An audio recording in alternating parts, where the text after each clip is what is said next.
ఓం నమ శివాయ శ్రీమాత్రే నమః. మిత్రులకి శ్రేయభిలాషులకి అలాగే నన్ను ఎంతగా ఆదరిస్తున్న యూట్యూబ్ ప్రేక్షకులందరికీ కూడా పేరు పేరు ధన్యవాదాలు.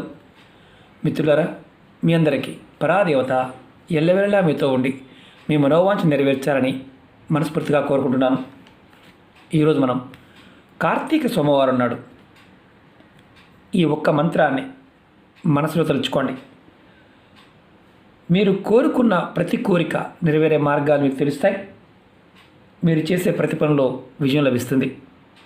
అలాగే మీరు ఏ పని చేసినా ఏదో ఒక ఆటంకం వల్ల ఆ పని ఆగిపోతూ ఉన్నా, అలాగే చేస్తున్న పనుల్లో ఆగిపోతూ ఉన్నా, మీరు ఏ పని చేసినా ధన నష్టం కలుగుతూ ఉన్నా, లాభం రాకుండా ఉన్నా, మీరు ఖచ్చితంగా ఈ మంత్రాన్ని మనసులో తలుచుకోవడం వల్ల మీకు అపజయం అనేది లేకుండా ఉంటారు.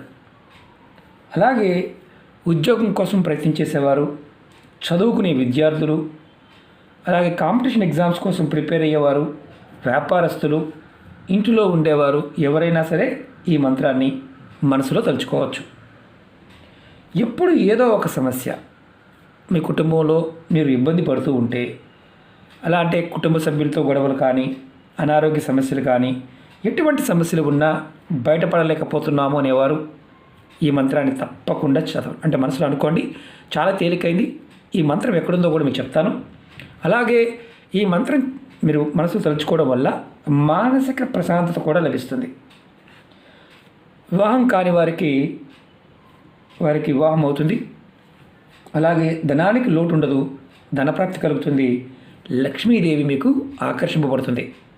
ఈ మంత్రం ఆడవారైనా మగవారైనా మనసు తలుచుకోవచ్చు. నెలసరి సమయంలో మాత్రం చేయవద్దు. ఈ మంత్రాన్ని సోమవారం ఉదయం కానీ సాయంత్రం అయినా సరే, అంటే ఉదయము సాయంత్రం 2 సార్లు మనసులో తలుచుకోవచ్చు.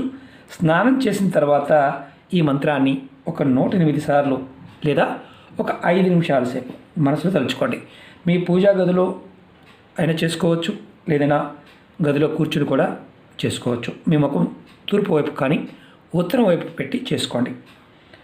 ఈ మంత్రాన్ని తలుచుకోవడం వల్ల విశేషమైన ఫలితాన్ని పొందుతారు మనం చెప్పుకున్నాం. ఈ మంత్రం ఎక్కడ ఉంది, ఏ గ్రంథంలో ఉంది, ఇలాంటివన్నీ ఉంటాయి. మనం శివపురాణం చదివిన వారికి అర్థమవుతుంది. ఇది శివపురాణంలో ఈ మంత్రం ఒక అద్భుతమైన శక్తిని ప్రసాదిస్తుందని చెప్పడం జరిగింది. మీ మనసులో ఉన్న కోరిక చెప్పుకొని మంత్రాన్ని తలుచుకోవడం మొదలుపెట్టండి. ఈ మంత్రం శివపురాణంలోని మూలమంత్రం. బాగా గుర్తుంచుకోండి, ఇది శివపురాణంలోని మూలమంత్రం. మేము పెద్ద ఉపాయాలు చేయలేము, పూజలు చేయలేము అనుకునేవారు రూపాయి ఖర్చు లేని ఈ ఉపాయం చేసి చూడండి. 24 గంటల్లో మీకు ఖచ్చితమైన ఫలితాన్ని పొందుతారు. నమ్మకంతో విశ్వాసంతో మంత్రాన్ని మనసులో తలుచుకోండి. ఈ మంత్రాన్ని మీరు ఇంకా చెయ్యాలి అనుకునేవారు ప్రతి సోమవారం నాడు ఈ మంత్రాన్ని మనసులో తలుచుకోవచ్చు. అంతేకాకుండా మిగతా రోజుల్లో కూడా ముఖ్యమైన పనుల మీద మీరు బయటికి వెళ్తున్నప్పుడు వెళ్ళే ముందు ఈ మంత్రాన్ని మనసులో తలుచుకొని వెళ్ళండి. ఖచ్చితంగా మంచి మార్పును చూస్తారు. మంత్రం వచ్చేసి శ్రీ శివాయ నమస్తుభ్యం, శ్రీ శివాయ నమస్తుభ్యం. ఈ మంత్రాన్ని నేను వీడియో డిస్క్రిప్షన్లో కూడా పెడతాను. మీరు తప్పకుండా శుచిగా చేయండి, అద్భుతమైన ఫలితాన్ని పొందుతారు. మళ్ళీ ఒకసారి చెప్తాను, శ్రీ శివాయ నమస్తుభ్యం. మీరు ఈ మంత్రాన్ని 108 సార్లు అనుకోండి, విశేషమైన ఫలితాన్ని పొందుతారు. మీరు చేసే ముందు మాత్రం ఖచ్చితంగా మనసులో కోరిక చెప్పుకొని చేయండి. అలాగే మీకు ఈ వీడియో నచ్చినట్లయితే లైక్ చేయండి, ఛానల్ని సబ్స్క్రైబ్ చేసుకోండి, పక్కనే ఉన్న గంట సింబల్ని యాక్టివేట్ చేసుకొని 10 మంది మిత్రులకి షేర్ చేయండి.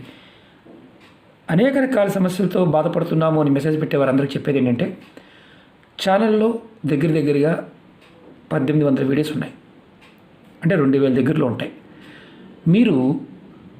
మీకున్న సమస్యకి మీరు ఏది చేయగలుగుతారో అది ప్రయత్నించండి. అలాగే ముఖ్యంగా కొత్త ఛానల్స్ కూడా లింక్స్ ఇవ్వడం జరిగింది. వాటిని కూడా సబ్స్క్రైబ్ చేసి గంట సింబల్ని యాక్టివేట్ చేసుకోండి. పాత వీడియోలు కూడా మీకు రోజు నేను 5-6 వీడియోలు షేర్ చేస్తూ ఉంటాను. చాలామంది మాకు రావడం లేదనే వారికి ఇదే ఛానల్లో కూడా షేర్ చేస్తూ ఉంటాను. కొత్త ఛానల్లో కూడా పాత వీడియోల్ని షేర్ చేస్తూ ఉంటాను. ఒక మిత్రులారా, ఓం నమ శివాయ శ్రీమాత్రే నమః.